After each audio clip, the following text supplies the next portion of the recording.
E aí, pessoal, quem fala por aqui é o Alexandre Labella e está começando Pautas de Bolso. Antes de começarmos o assunto e apresentar os participantes, não esquece de se inscrever no nosso canal do YouTube e deixar o like no vídeo. Para quem ouve pelo Spotify, nos siga e avalie o Entre Pautas Podcast na plataforma. Também vote na enquete que vou deixar abaixo deste episódio.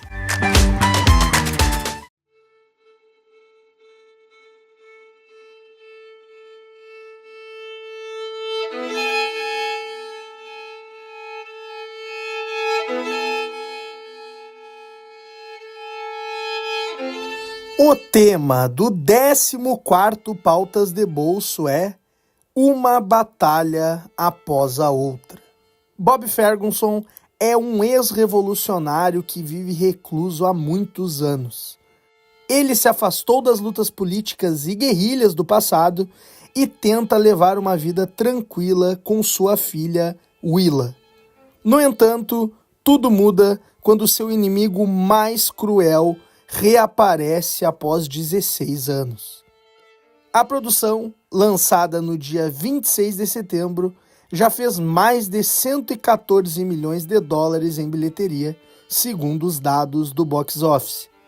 O novo filme de Paul Thomas Anderson tem no elenco, além de Leonardo DiCaprio como Bob Ferguson, Sean Penn como o coronel Stephen J. Lockjaw, Benício Del Toro como o Sensei Sérgio, Teyana Taylor como a perfídia Beverly Hills e Chase Infinite como Willa Ferguson.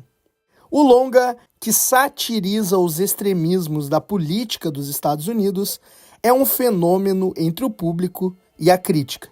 De acordo com o famoso site agregador de notas Rotten Tomatoes, a obra tem 95% de aprovação de especialistas e 85% dos espectadores em geral.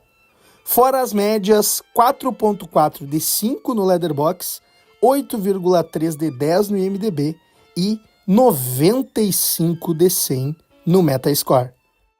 As questões para esse programa são: uma batalha após a outra é tudo isso mesmo?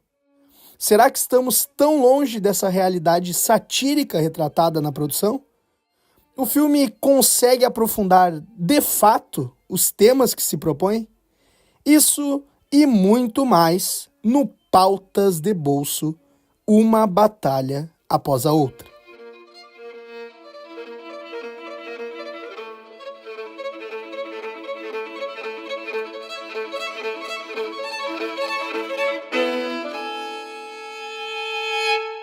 Para conversar comigo, ele que todas as vezes que eu vou no cinema junto são boas experiências. Dudu. Verdade, verdade. Olá, ouvintes. Estamos aí mais uma vez para falar de uma grande obra, né, do ano, um forte candidato aos prêmios. O prêmio mais importante do ano, né, que é o Pautinha de Ouro.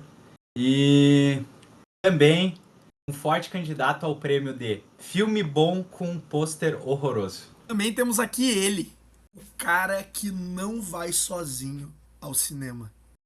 Ufo. Cara, pior que é engraçado, que a única vez que eu fui sozinho no cinema foi pra ver um filmaço em 2019, que ninguém quis ir comigo e eu precisava conferir, chamado Star Wars Episódio 9.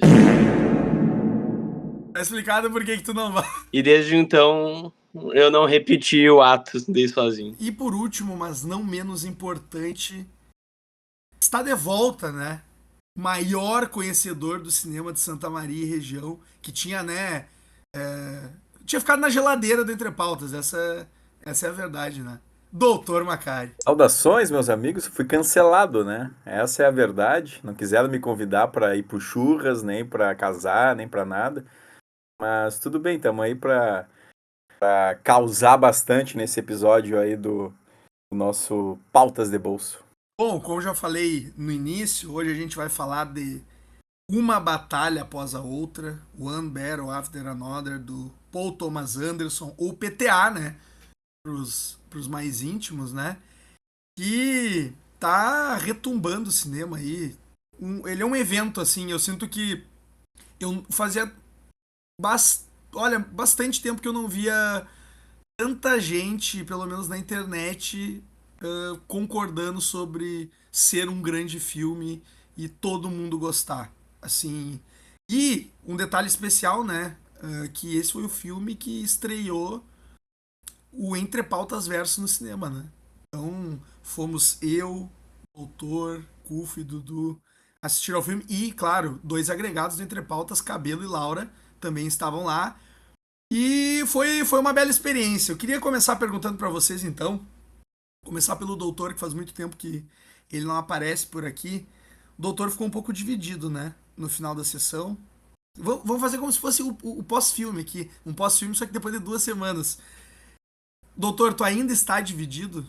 Ainda. O que que tu sente em relação a esse filme? Tu gostou de uma batalha após a outra? É, mais que dividido, eu fiquei muito reflexivo, assim. Eu fiquei pensando muito sobre o filme. Tanto que eu não coloquei, ainda não coloquei nota no Letterboxd. Talvez quando o episódio for ao ar, e eu vou revelar a nota hoje aqui, inclusive, né? Porque é uma das obrigatoriedades aqui, né? Que tem esse quadro, né? Mas foi algo assim que todo dia eu ficava pensando sobre o filme, eu tentava evitar críticas e críticos, né? Que eu vi que comecei a ver, né, que lá no Letterboxd a nota estava alta, no IMDb a nota estava alta, em outros lugares a nota estava alta, e tentei evitar ao máximo, assim, esse tipo de afetação, né, que acaba afetando as tuas reflexões. E devo dizer que, olha, eu até tinha conversado com o Labella em outras oportunidades e eu colocava esse como, né, um dos 4 melhores filmes do Paul Thomas Anderson na história. Tive a oportunidade de ver todos já, né? Então, eu acho que ele está realmente nesse top 5, vamos colocar assim, do Paul Thomas Anderson. Então, eu tenho uma opinião que talvez, né, seja uma opinião que se alinhe com o que, em linhas gerais, as pessoas vêm falando, né? Que a gente percebe que tem muitas pessoas falando sobre a questão da contemporaneidade do filme, né? E eu acho que é um filme exatamente sobre isso. Mas, mais do que isso, é um produto extremamente bem resolvido pelo Paul Thomas Anderson. E é resolvido com muitas falhas. E eu acho que esse é um filme e traduz um pouco do que é o cinema hoje. Hoje o cinema é muito falho, né? Ele tem furo de roteiro, tem furo de atuação, tem furo de narrativa, tem furo de abordagem de trilha sonora, né? E eu acho que isso não exatamente torna o filme menos valoroso que outros, mas digamos que dentre os filmes falhos seja o melhor que eu vi até hoje. Que isso? Cruzes, isso é uma aspa muito forte. Cufo, me diz aí, o que que tu achou de uma batalha após outra? Claro, né? Em linhas gerais, depois a gente vai aprofundando. Se tu quiser aprofundar algum detalhe, como é que foi essa experiência? O que que tu achou do filme? A minha abordagem para falar aqui hoje era para realmente buscar fontes externas na minha cabeça para entender melhor sobre o filme. Só que por uma questão de tempo e porque eu dormi o dia inteiro de hoje, eu vou fazer uma abordagem diferente da qual vai ser só eu e a minha cabecinha apreciando aquele filme por 2 horas e 50 depois de um dia bem cansativo. Mas assim, eu, com os meus conhecimentos limitados de cinematografia, eu achei um filme bastante único. Pegando assim todos os filmes que eu já assisti, eu acho que esse é um filme que se destaca por ser bem diferente da maioria deles. Eu acho que ficou bastante claro a proposta de, ao mesmo tempo que ele trata de coisas bastante sérias, ele também trata de forma satírica, né, com humor e com personagens meio escrachados de forma proposital. Eu acho que é um filme que entregou algumas atuações excelentes, algumas cenas excelentes, e se eu fosse destacar uma coisa que eu não gostei tanto quando eu assisti, é algumas coisas do roteiro. Eu também não sei como é que é o livro original para ver se alguma coisa ficou muito diferente ou se o filme até deixou algumas coisas melhores, mas eu não gostei tanto de algumas partes do roteiro. Mas de resto, não tem como negar que é um filme de uma qualidade acima da média e como esse ano parece estar um pouco menos badalado que os anteriores, talvez esse seja um dos grandes pilares para conquistar prêmios por essa questão de não tantos concorrentes, talvez. É, talvez é que os concorrentes não estrearam ainda pra nós, né? Tem uns peixes grandes que eu acho que estão vindo por aí. Dudu, bom, né? Na verdade, temos uma pessoa que gostou bastante do filme, outra pessoa que está no meio termo e tudo, Dudu. Qual que é a tua opinião? Acho que eu sei que tu tem opiniões quentes. Acho que eu posso definir assim. O que tu achou? E já traz um pouquinho, né? Que tu falou que tu conversava com a Laura sobre o filme. Traz um pouco das reflexões que tu teve com ela aí sobre uma batalha após a outra. Cara, eu acho que. Mesmo quando eu falei que eu ia ir no cinema, tipo, para o pessoal da minha família e tal, eu convidei a Laura, que participou do Entre Pautas, do Como Treinar Seu Dragão, que é minha irmã e tal. Meu pai ficou meio de cara, assim, né? O cara não chamou ele e tal. Eu falei pra ele assim, bah, pai, eu não sei se é o filme que tu vai gostar dele assistir, né? E, cara, é um filme, tipo, que eu acho que meu pai super gostaria de assistir. E por que eu falei que ele não gostaria? Porque eu achei, cara, talvez esse filme seja um filme muito além do... Tipo, daquele padrão, assim, a pessoa média vai assistir e vai gostar. E eu acho que ele meio que consegue conversar com essas pessoas, assim, as pessoas que vão para um filme querer algo um pouco além, assim, do, digamos, do blockbuster, do mainstream, entre muitas aspas, e a pessoa que, tipo assim, cara, que vai curtir só pela ideia do blockbuster, assim, naquela, nessa pegada de filme. 2 semanas já quase se passaram que eu assisti o filme, eu tô começando a amadurecer ele, eu tô começando a gostar mais do que eu gostei na hora. O filme, ele me perde no começo, assim, eu demoro muito tempo pra engajar com o filme, porque eu Eu acho que também. o começo dele é um pouco... Cara, como é que eu posso dizer? Tipo, ele não... Sei lá, enfim, tipo, ele não acontece pra mim, assim, nos primeiros 20, 30 minutos, sei lá. Mas depois eu acho um filme, tipo, do caralho, assim. Eu tenho minhas questões, eu acho que as coisas fazem sentido, tipo, o próprio começo do filme, ele vai fazer total sentido depois no final, mas eu acho que eu demoro pra entender algumas coisas que um pouco da ideia do filme, assim. Mas no final o saldo é extremamente positivo, sabe? E daí a gente entra. Tem algumas questões que a gente entra meio que num tipo assim. Talvez eu gostaria mais se algumas coisas fossem feitas de outras maneiras, mas aquilo ali é o que o pessoal entregou e, tipo, eu acho que é uma entrega boa, sabe? São só simplesmente escolhas por escolhas, sabe? Sem dizer o que seria melhor ou pior. São, enfim. Não que eu veja falhas ou que eu veja que o filme deixa de ser melhor por causa de alguma uma característica, são apenas características do filme. Mas enfim, eu acho que é um filme que tipo, eu não pagaria pra assistir ele de novo, porque enfim, eu acho que é muito caro pra ir no cinema, querendo ou não. Muito caro. E daqui a pouco esse filme vai estar no streaming, então eu deixo pra assistir em casa junto com a minha família e tal. Mas certamente é um filme que a hora que ele cair no streaming eu vou, tipo, pegar meu pai e minha mãe, vou botar eles pra sentar no sofá e falar, tipo, vamos assistir essa porra aqui. Porque, tipo, é um filme que, hoje, dia 5 de outubro, às 19h01, tipo, eu considero um filme que tem que ser reassistido, tá ligado? A minha opinião, principalmente, que depois de terminar o filme, foi que o Thomas Anderson é um dos grandes diretores da atualidade, porque você estava falando, né, dessa coisa do cinema e até tu tinha falado da questão de blockbuster em relação ao teu pai. Cara, e até o próprio Paul Thomas Anderson disse que esse é o filme mais blockbuster que ele fez.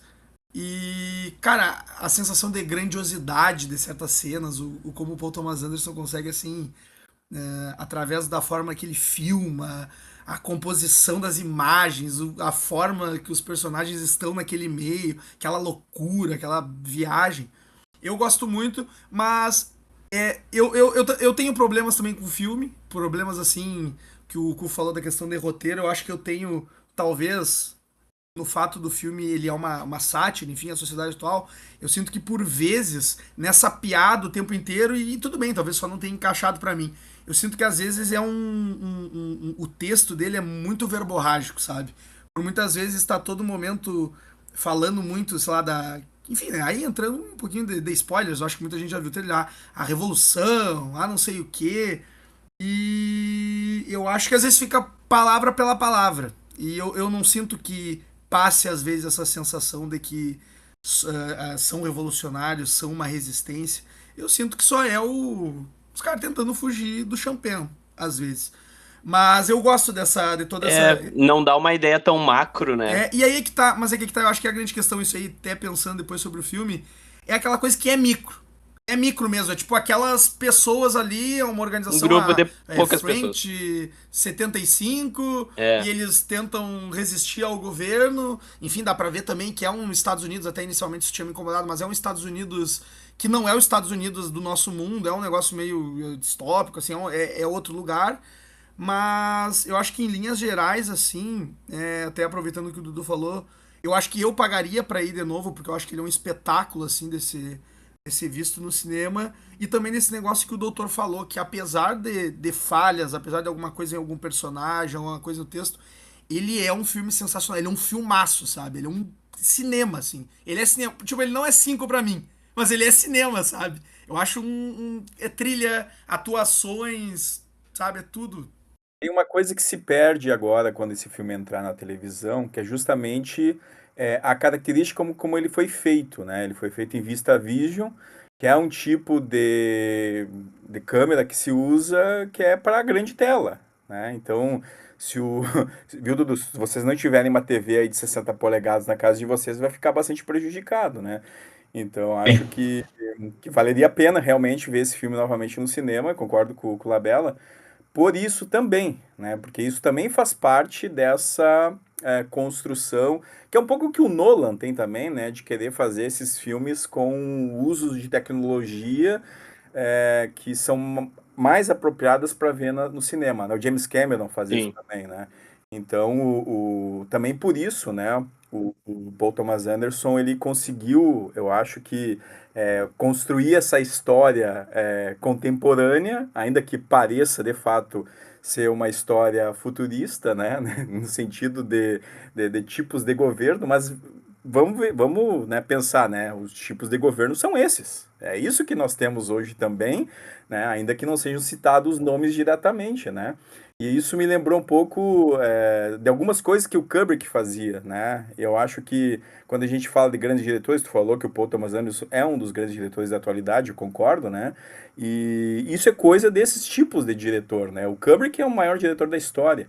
Então, quando tu começa a colocar numa, digamos, se não na mesma linha, num parágrafo abaixo, né? Eu acho que isso diz muito, né, do que o Paul Thomas Anderson fez enquanto direção desse filme. Eu não tenho dúvidas que ele é o favorito para ganhar o Oscar de diretor, né? Não sei se o filme tem todo esse poder de ganhar outros prêmios, né? Ser um Mas Oppenheimer, assim. Não ser um sei se. Oppenheimer, mas acho que o Oscar de direção, por enquanto, né, do que a gente está vendo, né, claro, tem ainda o agente, né, aquele outro agente, né, que vai estrear daqui a pouco, mas saber. E pro Pautinhas? E pro Pautinhas é favorito? Ah, esse é sem dúvida, né, o favorito do Pautinhas já sem estrear, né, então. Imparcial. Eu queria puxar uma pauta que eu acho que o Ale trouxe um pouco e que foi um negócio que eu tava sendo um pouco crítico depois que eu saí do cinema, mas com o tempo e até conversando com o Cabelo e com o Pedrinho, eu comecei a meio que aceitar e entender que eu vi valor nessa questão.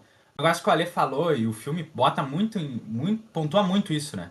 Cara, a revolução, o grupo de revolucionários e o quão grande é isso.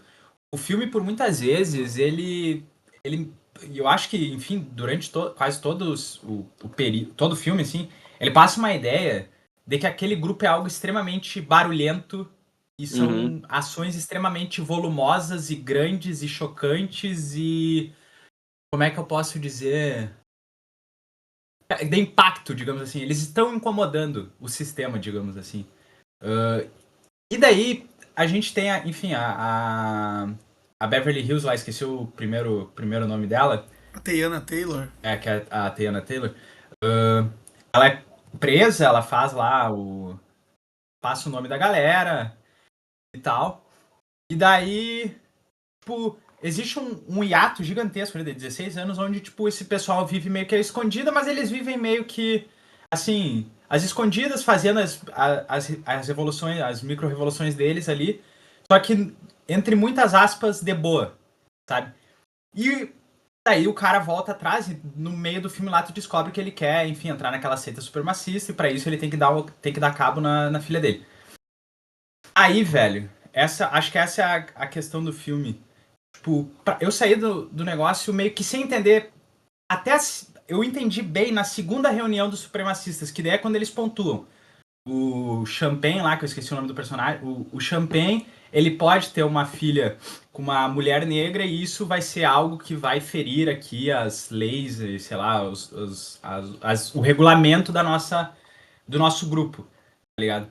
Até então eu não tava entendendo, primeiro, por que ele tava indo atrás da galera, de novo, e por que a galera, entre muitas aspas, viveu de boa, longe da perseguição desse cara no nesse período. E daí que eu Pareceu entendo muito que fácil, o né? filme ele vem de uma ideia de que, tipo, a revolução que esses caras fazem é um negócio gigantesco, só que na verdade tipo, é uma micro-revolução, é tipo algo dentro de uma região, de uma localidade, sabe? Daí eu consigo entender, tipo, ah, beleza, agora eu percebo, tipo, a maneira como eles vendem o nome da Beverly Hills é como se, tipo assim, ela fosse, sei lá, tipo, uma líder nacional dos revolucionários, sabe? Só que na verdade ela faz parte ali, ela é uma liderança regional, assim, sabe? E isso por muito tempo, é meio foda, mas tipo, isso me incomodou no começo, assim. E daí depois eu consigo entender que, tipo, tá, beleza, agora as coisas meio que fazem sentido. E era um negócio que eu tava desgostoso da primeira parte, tá ligado? Porque pra mim não fazia muito sentido. Eles eram tão grandes assim, só que na verdade o dia a dia deles, eles não tinham tanta entre muitas aspas, entre 500 mil aspas, né? Tanta repressão e tal, eles não eram tão perseguidos ou qualquer coisa do tipo, porque parece que era uma barbada, assim, eles faziam revolução atrás da revolução sem ser pegos, sabe? Eles faziam muito, parecia muito fácil, né? O que eu ia dizer é que eu acho que quando eles ficaram separados, eu acho que eles deixaram de ser uma grande ameaça pro governo e daí eles estavam mais, tipo, não era uma, deixou de ser uma prioridade caçar eles porque deixaram de se tornar uma ameaça imediata, talvez. Aquela galera ali da Beverly Hills depois que ficaram separados. E até porque quando ela delatou, eles já pegaram alguns, né? Então enfraqueceu o movimento. Bom, a gente tava falando um pouco das questões que não são tão boas. Doutor, tu tinha falado na tua fala inicial que o filme tinha suas falhas e coisas, mas era talvez o melhor filme com essas falhas que tu já tinha visto. Que falhas são essas que tu percebeu? Que te incomodou? Por exemplo, né, eu acho assim, se fala muito da atuação do Léo DiCaprio, né, e eu não acho assim uma atuação perfeita, né, digna de prêmios, longe disso, inclusive. Eu acho que é uma atuação que Ele tá em alguns repetindo. momentos, em alguns momentos se repete, né, e de outros filmes, para quem vê muitos filmes do DiCaprio, já começa a identificar esses Uhum. vícios de atuação, né, e eu acho Jason que Momoa no Minecraft deu um banho, então. Esquece essa merda aí, porra. um banho é muito relativo, né? Um banho de pedrinha, pecinhas quebradas, só se for, né? Banho de Mas assim, bosta. mas eu acho assim, ó, que por exemplo, né? Vocês falaram da questão do roteiro, né? O roteiro, quando eu saí do filme, eu fiquei pensando muito sobre o roteiro, sobre esses dois momentos do filme, né? Que é os 16 anos antes dali das atuações revolucionárias, né? Que eu queria ver muito mais sobre aquilo, né? Eu queria sentir muito mais ali as atuações. Por exemplo, né? O DiCaprio, que faz o Bob, eu acho que é o nome dele, né? Uhum. Ele, ele é um cara que coloca bomba, né? Ele é o, né? E tá nesse negócio só por causa da menina. O Rocketman.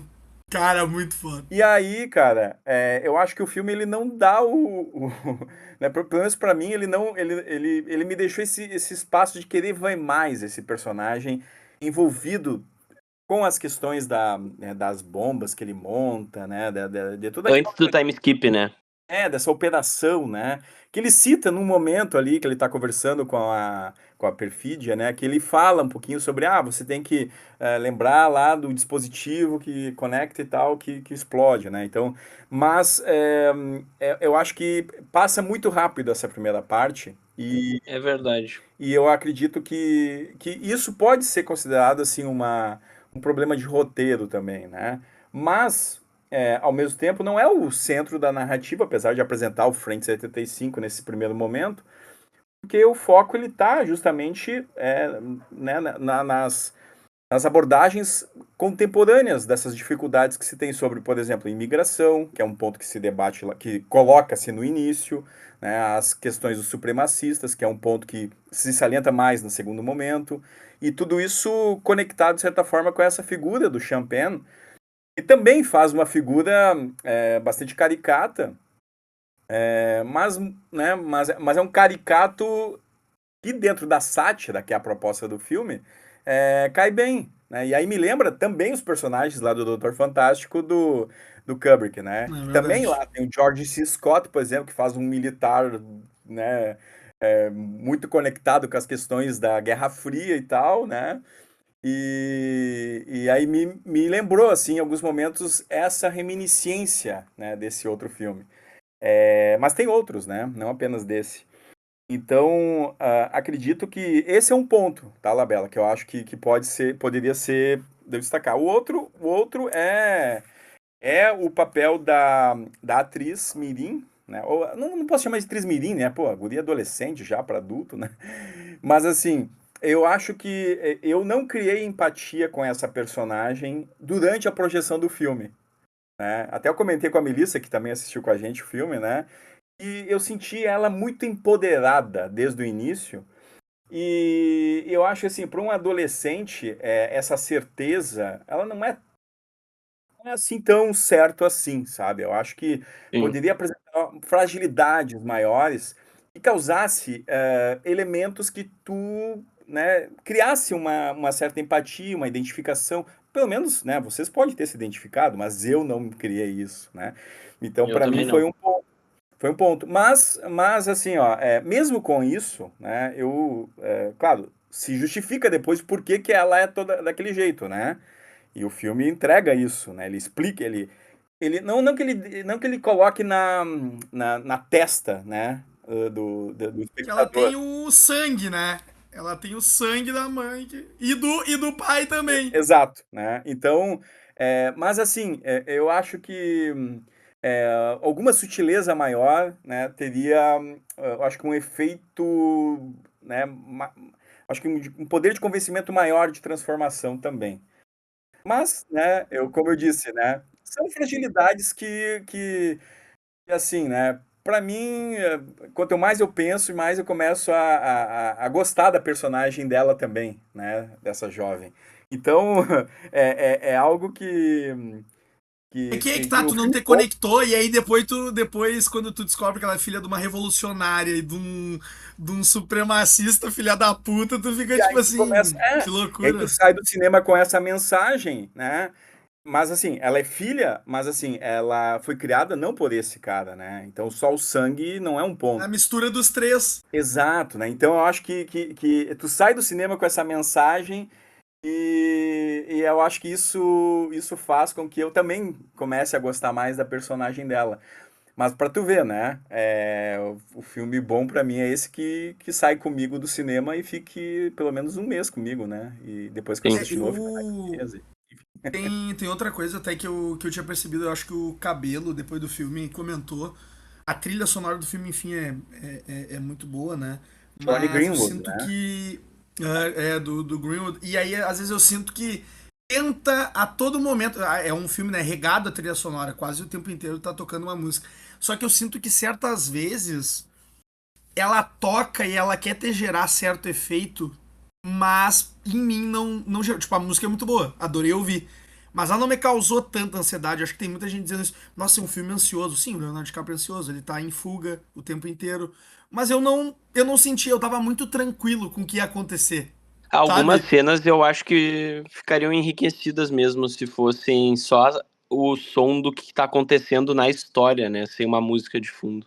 Isso Por é exemplo, verdade. aquela cena da perseguição de carro, né? Exato. Essa é uma que eu ia levantar. Mas uma coisa que eu queria falar, eu fiquei também um pouco dividido em relação a Willa Ferguson, né? A filha adotiva do DiCaprio. Teve alguns momentos que eu achei ela meio artificial, meio super-heroína demais. Em outros eu achei ela mais humana e tal.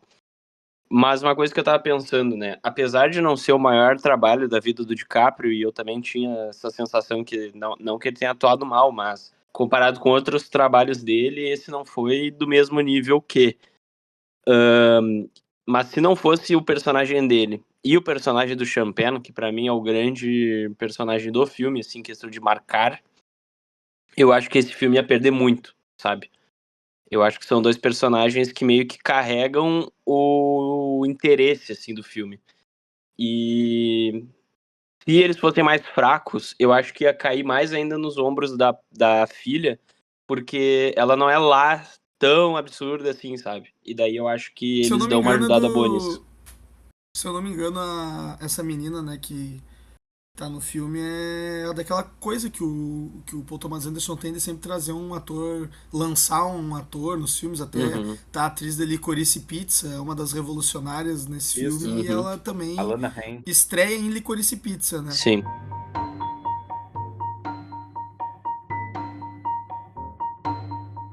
Eu tinha comentado rápido no início, que era aquela coisa do texto naquela questão da exposição, a revolução, algumas coisas. E só que e tudo bem que boa parte do filme a gente acompanha o DiCaprio, que a gente entende que na verdade ele caiu naquela de revolução meio que de gaiato, porque ele era apaixonado pela Beverly Hills Perfidia, sei lá, né? Enfim, a Teyana Taylor, a atriz. Perfídia. Ele se apaixonou, ele acabou caindo naquilo, ele é meio que um cara. E no final ali ele é um cara que não envelheceu bem, um revolucionário que não envelheceu bem. Então tu entende que, tipo, ele não vai ter o maior conceito do que é uma revolução.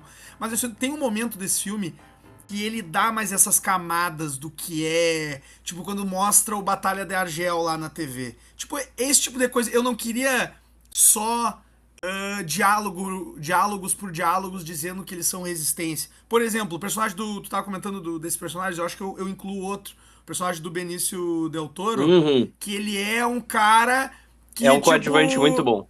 Sim, ele é um coadjuvante muito bom, ele aparece muito pouco, mas, cara, ele tem um complexo, tipo, em várias. Num prédio que nem parece ter nada, ele tem um complexo que ele ajuda imigrantes e. Aham. Tipo, isso é foda, sabe? Quando tu faz isso, tu. Puta, eles estão resistindo, isso é uma resistência. Sim. Não, o que ele faz pode não ser uma revolução, mas é uma resistência. Eu digo isso, sabe? Eu acho que por muitos momentos do filme eu sinto que eu queria sentir o que era isso, Sim. mas eu não conseguia sentir. Além de todo o carisma dele, ele me passou uma vibe de Mr. Wolf, do Pulp Fiction, e também do Mike, do Breaking Bad, de ser meio que um fixer, sabe? Tipo assim, o DiCaprio, que é um completo idiota, faz um monte de merda no filme e vai lá ele tentar resolver os problemas pro DiCaprio, né? Foi lá na prisão porque o imbecil não conseguiu pular do telhado e resgatou ele, né, cara? Esse filme é muito engraçado Eu também, ia cara. dizer, cara, Eu dei gargalhadas. o humor desse filme é muito assertivo, sabe? Eu achei uma ótima escolha de não levar tão a sério o tom do filme, mesmo sendo uma temática muito séria e com muitas críticas. Cara, pra mim, uma das melhores ideias do filme é o negócio do Sean Penn ser obcecado pela seita dos cavaleiros natalinos lá. Aquilo é uma das coisas mais engraçadas que eu vi, sério. Sensacional. E os caras super E ele com a cara sérios. deformada depois. Não, sério, Não, cara, uma das melhores cenas, sem ser da perseguição de carro, é quando a gente vê que o filho da puta ainda tava vivo, velho. Cara, é inacreditável. Parece a volta dos mortos-vivos ali, né? Aquela cena. É. Não, e a cena dele sendo cremado, mano. Personagem super icônico. Não, tem outro ponto, só conectando com isso que o Hugo falou, né? E também o Champagne tem aquela fissura pela perfídia, né? E ela também demonstra isso por ele, né? Uhum. É algo assim que é surreal, né? Porque são extremos opostos, né? Que acabam em algum Sim, momento se conectando. E é uma conexão explosiva também, de certa forma, né? Eu acho que isso demonstra, assim, que por além das ideologias, são seres humanos, né? Eu acho que sim, que o Paul Thomas Anderson consegue também fazer sátira com isso. Eu acho que a sim. mensagem ela é poderosa também. Cara, o que eu ia dizer, um apanhado de várias coisas que vocês já falaram. Primeiro, eu gostei da personagem da Willa. Eu acho que, enfim, tipo, ela é filha. Obviamente, ela não é 100% filha de revolucionários, né? Mas ela é filha de uma revolucionária e criada por um revolucionário, no mínimo, Fronha. ativo no Fronha. sentido de acompanhar as revoluções e tal. E ela tá desde o começo nesse contexto de que, tipo assim, qualquer hora vai estourar uma merda pra nós e a gente vai ter que agir em cima E ela disso. meio que não acredita nele, né? Ela acha o pai que ele é meio biruta, assim. É, porque ele meio que passa a brisa de, tipo, de ser meio 18, assim, De não né? se levar a sério. Uns caras perturbados de verdade, né? Mas, tipo, cara, mas eu gosto dela. Eu acho que esse negócio de, tipo assim, ela ser meio certeira das coisas e tal. Eu acho que é meio, cara, ela é uma adolescente, tá ligado? Então ela vai ser meio revoltada, meio que por própria natureza, e ainda ela tem esse background, digamos assim, dos pais. Cara, tem outra parte. Tipo assim, cara, pra mim, o filme ele dá uma guinada exponencial quando ela é. Quando os caras começam a caçar ela lá na escola, e daí o DiCaprio começa a correr, e daí começa aquilo que vocês falaram. Tipo, o pessoal falou que. Fica muito ansioso no filme, durante o filme. E eu acho isso do caralho. Tu vê que, tipo, a própria direção do Paul Thomas Anderson, ela quer te levar pra esse local, né? Tipo, a maneira como ele dirige as cenas, a maneira como é que enfim, aquela parte que o DiCaprio entra no túnel e começa a andar e vai andando pela cidade, daí ele para no Benício Del Toro, daí ele vai lá pra lojinha da família do Benício Del Aquela Toro, com a parte galera toda lá, é morando putaria. escondida, ele não sabendo que porra que é, que horário que ele tem que responder, tá ligado? E o Benício Del Toro, tipo, ele sabe qual que é a mensagem, só que ele, ainda assim, ele se arria no DiCaprio e organizando as coisas e tal. E daí, nesses momentos que no filme, aquela parte da revolução, ela começa a fazer sentido pra mim, sabe? Aquele começo da revolução começa a fazer sentido pra mim. Porque eu acho que a gente ainda não sabe que ele tá indo caçar ela pela questão da aceitação na seita supremacista. Mas tu começa a entender, tipo, a gente teve que entender o motivo da seita pra gente saber que os caras têm códigos, eles são extremamente organizados entre si, interligados.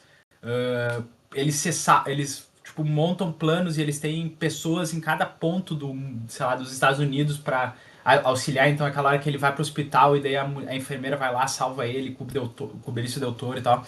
Então, eu acho que aquela parte ali, tipo, o filme dá uma guinada absurda, assim. Sobre a questão do Champagne, beleza, a gente tem a cena absurda da perseguição de carro. Eu acho que a mina é de uma inteligência bizarra o que ela faz pra pegar o Até ladrão eu da me seita. surpreendi, assim. Cara, tipo assim, cara, pode parecer óbvio, deve ter 30 filmes que fazem a mesma coisa, tá ligado? Mas na hora, tipo, eu não imaginei que ela fosse pensar em pegar ele nesse ponto cego, sabe? Eu também E eu não. acho que ela, tipo, foi de uma frieza E o cenário muito foda. absurda. O cenário é muito foda. E, tipo, cara, pra mim aquilo lá é tipo, não é a melhor cena do filme, assim, mas, tipo, pra mim, tipo, cara, faz total sentido aquela cena acontecer e eu acho muito foda, assim. Mas a pseudo-morte do Champagne lá, na perseguição de carro, onde ele capota e tal, e ele sai andando ensanguentado, tu fica tipo, caralho, mano, tipo, é óbvio que o cara deu um tiro nele, é óbvio que ele era pra ele estar morto, tá ligado? O DiCaprio não quis dar a tacada final nele lá, quando achou o Quando carro. achou que ele tava morto. Só que, cara, ele tinha que morrer do jeito que ele morreu. Quando achou que tava morto. O DiCaprio achou que ele tava morto, mas tipo assim, E outra coisa, é ele difícil tinha que nos. morrer do jeito que ele morreu, tá Sim, ligado? mas é difícil nos dias de hoje a gente ver um cara e achar que ele tá morto e depois do filme nos enganar e ele ainda tá vivo, sabe? Hoje em dia no cinema eu acho isso muito fácil de tu prever e o filme superou as expectativas. O momento da perseguição, eu acho legal a gente falar. Eu não sei se alguém discorda que talvez que é a melhor cena do filme. Enfim. O Dudu acabou Cara, de falar. ali. Não. O quê? Que não é a melhor pra ele, apesar de muito boa. Eu sou obrigado a falar que esse programa aqui tá uma porra. Que, cara, assim, ó, aquilo dali é. Aquilo ali é um cara que ele é gênio, cara. Meu Deus. E parece simples o que ele faz, mas até vendo algumas coisas de bastidores, como eles fizeram as cenas e coisas assim, a estrutura em que tava o carro, aquela coisa que parece que só fica o tim, tim, tim, tim. Ali é o momento que deu maior ansiedade, porque isso pra mim é um problema pra mim, né? Eu não ficava ansioso, porque eu sentia que, não vai acontecer nada de mal. E se essa é a intenção do filme, isso cai pra mim, porque eu não me sentia assim no filme. Mas ali, o cara, só com a habilidade dele de filmar, de editar as cenas, cara, montar, assim, ele me deixou na ponta da cadeira vendo o filme. E, enfim, como é bom ter personagens inteligentes, né? Porque, cara, aquilo ali não é absurdo de você pensar. Talvez tu tá numa perseguição, frear o carro e descer. Ela foi muito inteligente, vai ter gente que não vai fazer Muito aquilo. legal. Inclusive, doutor, me lembrou muito aquela perseguição numa prova de morte, o Eu final ia lá do dizer, filme. Me lembrou muito. Me lembrou eu ia muito. dizer, inclusive essa sequência aí, que pra mim é a melhor do filme, né? Pra mim, de fato, ela ela é muito instigante, ela coloca 3 personagens centrais ali se perseguindo, né? E eu acho que aquilo ali, e coloca a trilha sonora, coloca a direção de fotografia, coloca a direção, coloca a montagem, coloca o conjunto do que é fazer cinema numa sequência, sei lá, tem 5 minutos, não sei quantos minutos tem E no meio, exatamente. no meio daquele deserto, daqueles canyons. Maravilhoso. E assim, depois da perseguição, o DiCaprio sai, cara. O DiCaprio sai do carro e ele pega o take, assim, cara. Tu vê aquele troço gigantesco, tu vê que ele tá no meio do nada, cara. É tudo muito E grande, cara. Sensacional. É o muito ponto foda. ali, ó, mas a perseguição de carro em si me lembrou mais a do Bullitt, que se passa em São Francisco, que é é um filme urbano, enfim, né? Mas eu lembro que a montagem do filme e São Francisco é uma cidade com altos e baixos, né? E aí tem uma sequência de perseguição de carro que justamente, né? Tem toda aquela ondulação e o cenário que eles pegaram ali remete a isso também, né? E eu não tinha visto uma sequência assim de perseguição de carro tão boa desde o Fury Road, né? Que é um filme fantástico também e também, Foda. né, remete a essas questões de espaço distópico, né? E um universo meio, né, desértico assim, né? Mas o Prova de Morte também, né? Então eu acho que isso aí só é possível porque o Paul Thomas Anderson, além de ser um grande cineasta, ele é um grande cinéfilo, né? Se ele não fosse um Sim. grande cinéfilo, ele jamais, né, pegaria esse universo de referências aí que a gente pode buscar pelos nossos conhecimentos prévios, né? E tentar identificar num filme que não faz justamente uma. Tirando a Batalha de Argel, que tu citou, que tem um momento que ele tá olhando lá, né? Que é um filme também que trabalha questões de tortura, né? Sobre revolucionários e tal. É um filme que coloca essas questões políticas muito fortes, né? É um dos melhores filmes políticos de todos os tempos, né? Então, colocando isso, né, no filme, ele aciona também esse aspecto, né? Bom, esse aqui é um filme político também, né? Só que a gente vai pelo viés da sátira para mostrar essa crítica que a gente faz à sociedade contemporânea. Então, eu acho que isso aí é coisa que só o Paul Thomas Anderson, eu acho que hoje poderia fazer. Eu acho que nem o Tarantino, que também gosta de fazer muitos filmes com esse teor, né, cômico presente, faria um filme tão poderoso quanto esse no sentido, né, da mensagem atual. Uma cena que eu queria destacar também, que é, mais uma vez, os momentos assertivos de humor que encaixam com a narrativa, né?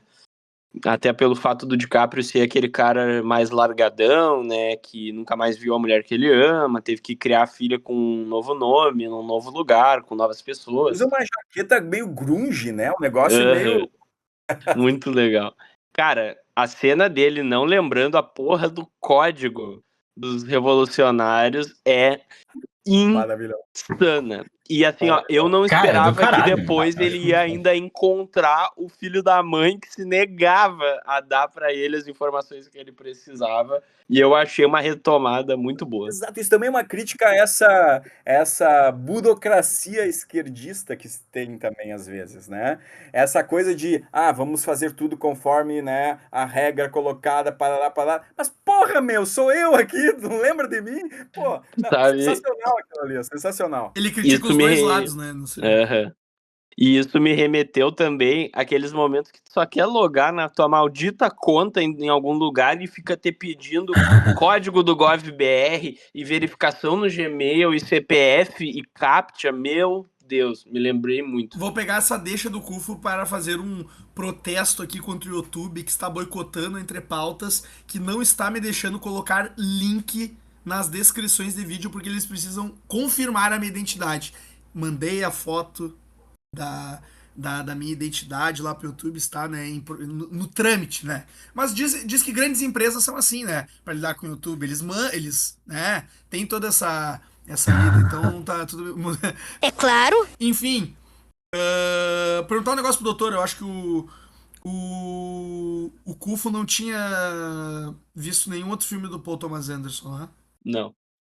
O Dudu tinha. Dudu, tu tinha visto Licorice? Viu mais algum? Não. Só a Licorice foi. E daí, curioso, né? A gente citou alguém, não lembro se foi tu ali ou o doutor, que citou, não, esse realmente talvez seja o filme mais blockbuster do PTA, e um dos motivos que de eu chegar... Eu gosto muito do Licorice. E um dos motivos de eu chegar pra minha família e falar, tipo assim, eu não sei se vocês vão gostar do filme, porque eu botei eles pra assistir o Licorice e eles falaram, tipo assim, esse filme é uma merda. E daí eu falei, tipo, cara, não sei se vocês vão gostar então, tá ligado? Porque é do mesmo cara. Assim, eu tinha assistido só o Licorice. Inclusive, gosto muito da Lana Rhames e eu queria que ela tivesse mais tela no filme. Mas gostei muito da morte dela. Qual que tu prefere? Não, cara... Qual que tu prefere? Não, eu ainda prefiro esse. Eu acho que, tipo assim, tanto é que a nota que eu dei é até maior, né? Mas eu acho que esse filme me deixou mais... Apesar dos defeitos, eu acho que, tipo assim, o que eu desgosto nele, eu desgosto mais nele do que eu desgosto no Licorice, sabe? Os pontos ruins deles ficam mais salientes pra mim. Eu ainda prefiro ele. Eu acho que o auge dele é melhor que o auge do Licorice. O Licorice, ele é mais plano, digamos assim.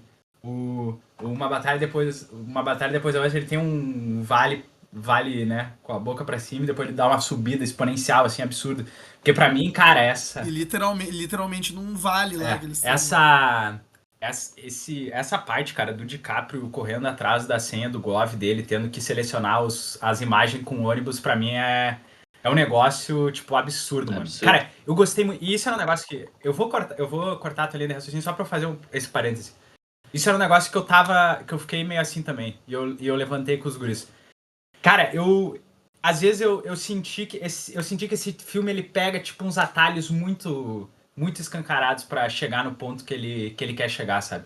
O Sensei, ele faz parte da galera. O pessoal tem infiltrado no hospital, tá ligado? A própria perseguição de carro, cara, tipo, eles passam um pelo outro, eles se cruzam, eles se encontram muito fácil. Eu acho que um atalho que... E tudo faz sentido. Pra mim é tudo fechado. Tá ligado? O Sensei fazer parte da galera é fechado. Ter infiltrado no hospital é fechado. O Magrão lá matar os caras e a guria pegar o carro pra fazer outro atalho que pra mim faz total sentido.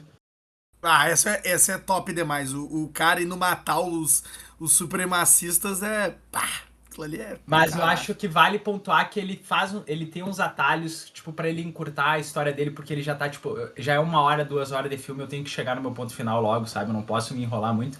Mas os atalhos dele fazem bastante sentido. Mas segue pro raciocínio do PTA aí. E doutor, tu tinha falado. Não, mas foi. Tu pontuou muito bem, tu até me lembrou dessa cena do cara que é de origens indígenas matando supremacistas. Isso é maravilhoso, né, cara?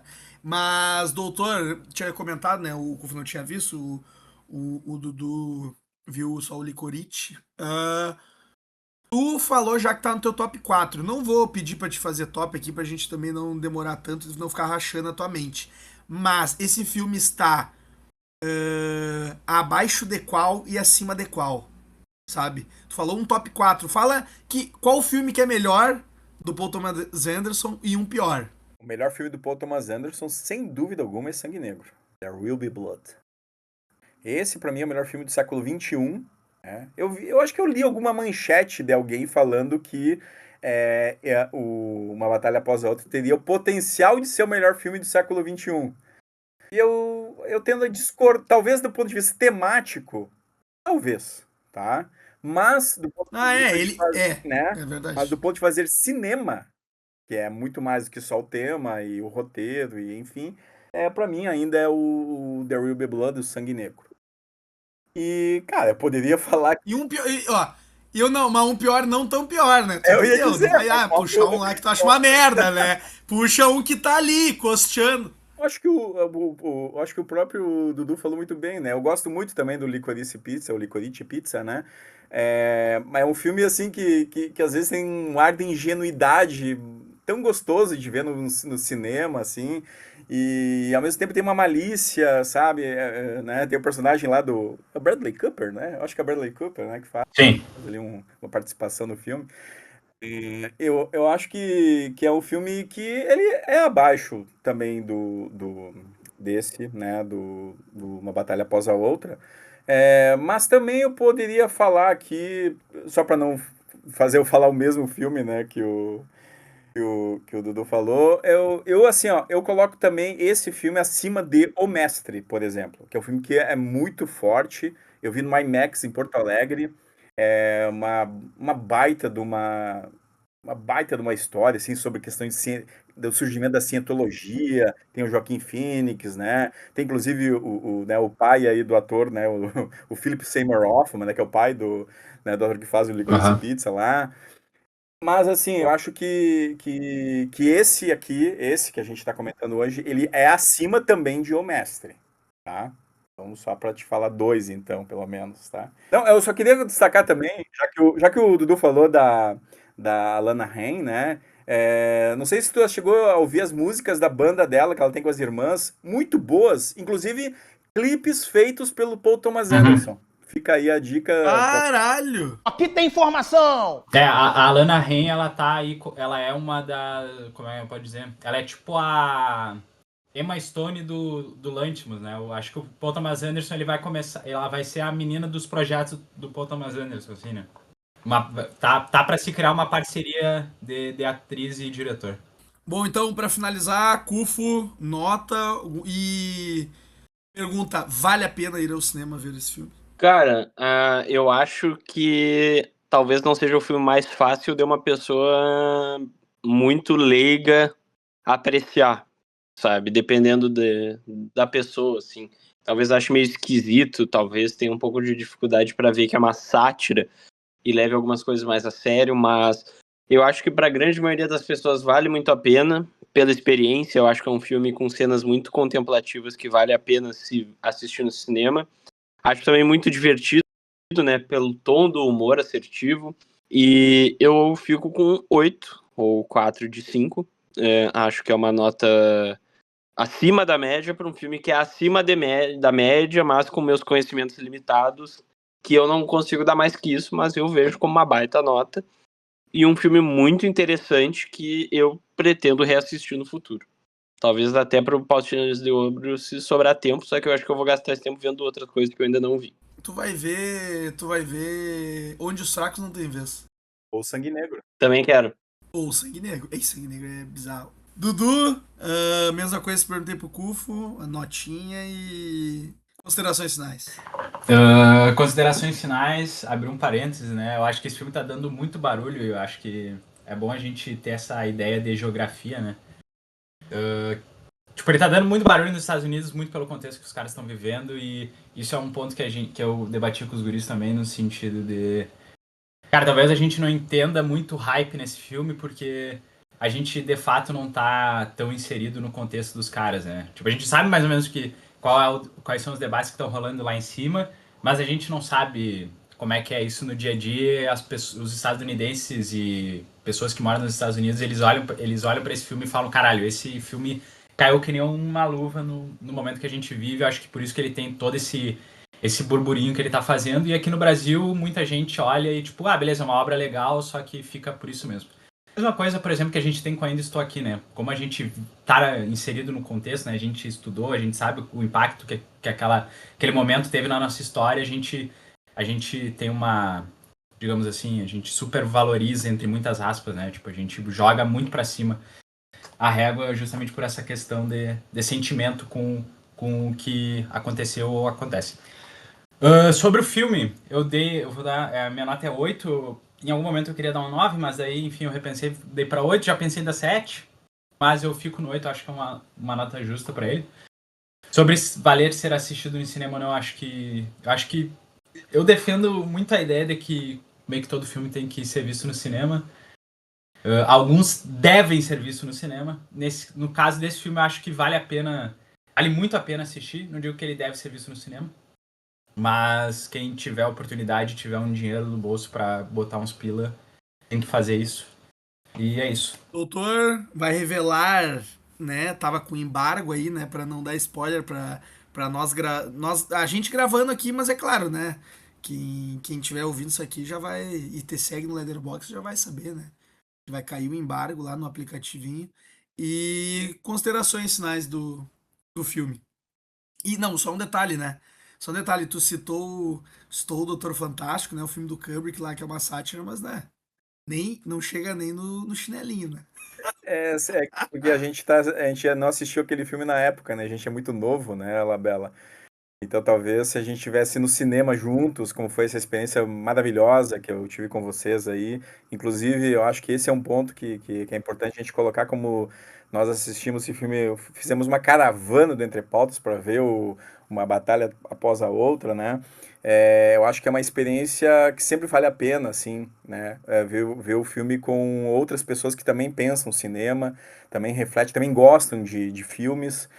Então, primeiro esse é o ponto, né? Eu acho que isso vale muito a pena. É claro, o Doutor Fantástico a gente não estava, né, vivo para ter essa experiência no cinema, mas enfim. E o distanciamento histórico faz alguns filmes serem, né, melhorados também. Mas eu acho que, então, já respondi, né? É um filme que é para ver no cinema, né? Vista Vision, som, o impacto. O filme longo também eu acho que é um outro ponto que merece ser visto no cinema por ser longo, né? Porque filme longo na televisão, o flerte com o controle remoto é muito grande. Muitas pessoas elas, né, dividem as telas, isso é complicado. E eu acho que no cinema isso ainda se respeita na maioria das vezes, né? Então acho que também por isso é um filme para ver no cinema, tá? E quanto à nota, senhor Labella, eu tive essa reflexão muito grande, né? Acho que é um filme quando eu fico pensando muito nele é porque ele quer me dizer algo a mais, né? Eu acho que esse é um filme que me conectou muito, assim, né, para entender. Eu concordo com o Dudu ali quando ele fala dessas questões de espaço, né, de fato, né, a gente pode não estar vivendo os Estados Unidos, né, e o que eles estão passando por lá, mas há pouco tempo atrás nós vivemos aqui algo muito semelhante no Brasil, né, e eu acho que isso né, e a Argentina vive isso hoje, né, então os nossos vizinhos aqui estão vivendo isso, e isso é algo que pode voltar nas próximas eleições. Então, eu acho que quando a gente conecta a proposta, né, crítica a esses tipos de regimes que possuem esses extremismos, digamos, mais à direita, é porque é um filme que ele não esconde as críticas à esquerda, mas ele identifica, né, onde o problema está mais em evidência e ele está mais à direita. Então, eu acho que esse é o grande mérito desse filme do Paul Thomas Anderson, e é por isso que eu vou dar 9, 4,5 para esse filme. Talvez o Labella estivesse esperando um 5. Bam, é o primeiro. Cara, é o primeiro 4,5 com like no Letterboxd do Doutor, cara. Que isso. 4,5, né, pro Paul Thomas Anderson nesse filme, mas com potencial para subir para 5 na próxima vez que eu ver do filme, né, porque eu acho que, como o próprio Dudu falou, né, é um filme que tem que ser revisto, né, e, claro, se puder ser revisto no cinema é melhor. Eu vou tentar ainda, né, espero que ele fique em sessões legendadas aqui em Santa Maria. Bom, eu pra finalizar, eu vou na do Dudu e Cufo, eu dou nota 4 pra esse filme, nota 8, enfim. Filme que deve ser assistido no cinema, eu acho que esses momentos, a gente foi, enfim, a sala não estava lotada que nem um filme da Marvel, mas estava cheia e isso é muito legal, né? Ver um filme assim que, apesar dele ter esses ares de blockbuster, ele tem algo a mais que, por exemplo, os filmes blockbuster de hoje, enfim, como Marvel, como DC e afins, né? Acho que vale muito a pena ser assistido. É bem o que eu falei, é um cinema gigantesco, é o que o Paul Thomas Anderson gosta de fazer, VistaVision, essa coisa grandiosa, uma sensação que dá que é um épico, sabe? Algo épico está acontecendo, então isso é muito legal. Então, os tchauz agora. Pra finalizar, né? Começar pelo doutor, que fazia muito tempo aí que não vinha. Doutor, muito obrigado, né? Fiquei sabendo que tu, né, nesses momentos, às vezes que não tem episódios do Entre Pautas, tu zera os episódios e até ouve de novo em viagens a Porto Alegre, né? Então, muito obrigado por vir aí de novo. Né? Agora com horáriozinho marcado, né? Horáriozinho marcado que com o doutor cheio dos compromissos tem que ter, né? Ali na agenda. Muito obrigado, mais uma vez. Aí eu vi vantagem e vi profissionalismo, né, por parte aí da produção, né, com essa agenda prévia, né, então eu agradeço muito o convite, muito bom falar sobre o Paul Thomas Anderson, é um diretor que eu sou completamente fã, não tem filme ruim, então sempre vale a pena, né, a gente aprender com o cinema do Paul Thomas Anderson, por mais que às vezes ele nos deixe essa, digamos, com isso na cabeça por um tempo até tu chegar a uma conclusão exata do que tu pode falar sobre o filme, né? Então eu acho que isso é muito bom também quando acontece. Também dizer que é muito bom também quando a gente pode conversar sobre isso aqui num canal, né? Somos um país que permite que a gente faça isso, né? A gente sabe que tem países que não permitem, né, que filmes sejam refletidos, discutidos, ainda mais filmes Tem com essa países que cara. não permitem que o filme seja assistido. Exato, né? Também isso, né? Então, que bom, né, que nós temos isso aqui no Brasil, isso seja possível no Brasil, né? Nem sempre foi assim, importante colocar também, né? Mas hoje nós podemos. Então, que bom também e que, né, a gente possa se reunir outras vezes no cinema aí, os entrepauters, né, para, né, apreciar grandes obras e talvez dia 6 de novembro estejamos todos reunidos, né, com pipoca, com bandeiras do Brasil, vestindo a verde e amarela, e estejamos aí comemorando, né, o nosso filme do ano. Que isso, cara. Isso aí é o trailer. É o trailer com a trilha do Morricone, deixa qualquer um louco, né? Kufo, obrigado mais uma vez pela presença. E tu tem que começar a assistir Pacificador, porque também vai ter pautas de bolso de Pacificador. É mentira! E é isso. Eu te acompanharei outros dias no cinema, pra te não ficar sozinho, pra te conseguir. Agradeço pelo carinho, pela audiência de sempre. Espero que estejam todos degustando esse calor de 35 graus nesse belo domingo da gravação. Obrigado pela parceria de sempre. Ótima semana para todos e comemoramos uma ótima semana de restaurante universitário UFSM com o estrogonofe de carne.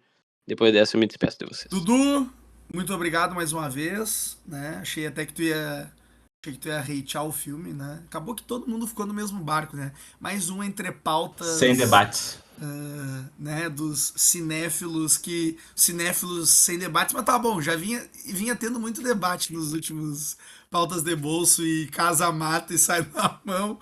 Valeu, Dudu, muito obrigado, até a próxima. Valeu todo mundo que ouviu a gente até aqui. Sempre muito bom assistir filmes e falar sobre filmes com os senhores. Espero que a nossa vida agora vai nos permitir mais cinemas juntos.